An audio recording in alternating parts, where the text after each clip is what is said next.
You won't believe what happened to these people. Real-life horror stories that will make you question everything. Picture this. You're walking home alone, thinking everything's fine, until you realize someone's following you. Or you move into a new house.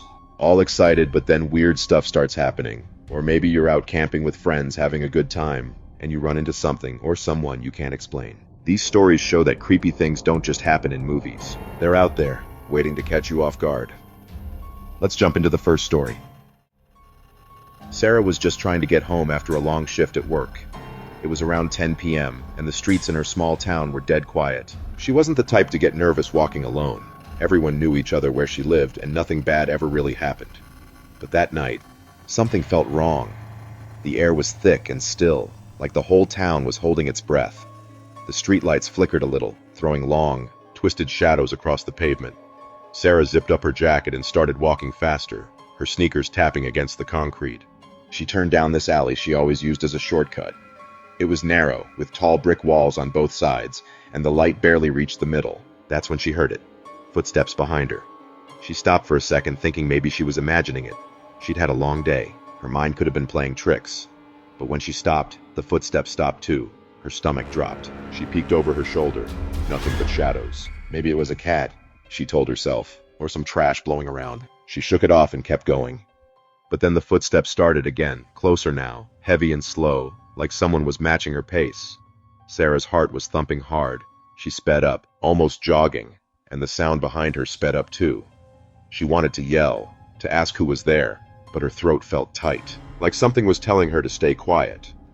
The alley stretched out ahead, dark and endless, and she wondered if she should turn back. But that'd mean facing whatever was behind her, and she wasn't about to do that. She stopped one more time and spun around. There it was, a figure standing at the start of the alley, just out of the light. Tall, still, watching her. She couldn't see a face, just a dark shape against the dim glow. Her blood turned to ice. "Who's there?" she managed to choke out. No answer. The figure didn't budge. Sarah didn't wait. She bolted, running faster than she ever had. The footsteps exploded behind her, loud, fast, chasing her. She didn't look back, too scared of what she'd see. Her legs burned, her breath came in gasps, but she could hear it getting closer. The end of the alley was up ahead, opening onto the main street. If she could just make it there, she'd be okay. She burst out onto the road, cars zooming past, their headlights blinding her. She waved her arms like crazy, and this old guy in a pickup truck pulled over. "You all right?" he asked, leaning out the window. Sarah, shaking and panting, told him what happened. He glanced at the alley. No one there. "Get in. I'll take you home," he said. As they drove off, Sarah looked back one last time. The alley was empty, like nothing had ever been there.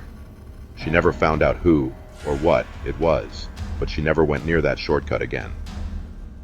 If that gave you chills, wait till you hear about the Johnson family. They'd just moved into what they thought was their dream home, a big Victorian house with a wraparound porch and a huge yard for their 2 kids. It was old but gorgeous, with stained glass windows and creaky wooden floors. The price was crazy low, but they figured the sellers were desperate to get rid of it. They packed up their stuff and moved in, all smiles and excitement. That first night, though, things got weird. They heard footsteps upstairs when everyone was in bed. The kids, Tommy, who was 8, and Emily, who was 5, kept saying they saw shadows moving in their rooms, like someone was pacing back and forth. Mr. and Mrs. Johnson laughed it off at first. Old houses make noises, right? The kids were just spooked by the move, but then it got worse. Books started falling off shelves on their own. Doors would slam shut with no wind. One time, a glass slid across the kitchen counter and smashed on the floor. They couldn't ignore it anymore. They felt watched, like something was in the house with them. One night, Mrs. Johnson woke up to a noise. She opened her eyes and saw a woman standing at the end of the bed. She was pale, wearing this long, old-timey dress, her face all sad and hollow. Mrs. Johnson froze, unable to scream. Then, poof! The woman was gone.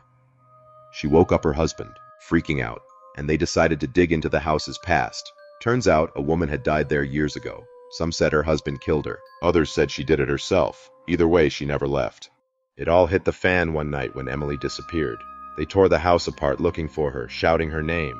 They found her in the attic, sitting in the dark, staring at nothing. She was whispering, like she was talking to someone.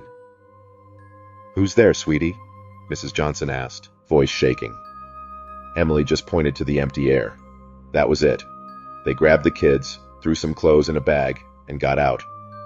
Later, they heard other families had lived there and left for the same reasons. That house is still standing, empty, waiting for someone dumb enough to move in. This group of friends, Mark, Lisa, Tom, and Emily, wanted a fun weekend camping in this forest everyone said was haunted. They didn't buy into ghost stories, they just wanted to roast marshmallows and chill. They got there in the afternoon, set up their tents near a creek, and built a fire. The forest was quiet at first, just birds chirping and leaves rustling. But as the sun went down, it changed. The air got heavy, and they started hearing stuff, twigs snapping, whispers they couldn't place. Around midnight, a scream cut through the silence. It was far off but real. They all froze, looking at each other. "What was that?" Lisa whispered. Another scream, closer now. Mark, the brave one, said they should check it out. Lisa wasn't so sure. "Could be a fox or something," she said, but she didn't sound convinced. They grabbed flashlights and headed into the trees, the beams shaking in their hands. The deeper they went, the colder it got. The trees loomed over them, branches twisting like bony fingers. Then Emily tripped, landing hard. She pointed her light down and screamed. A human skull stared back at her, half buried in the dirt.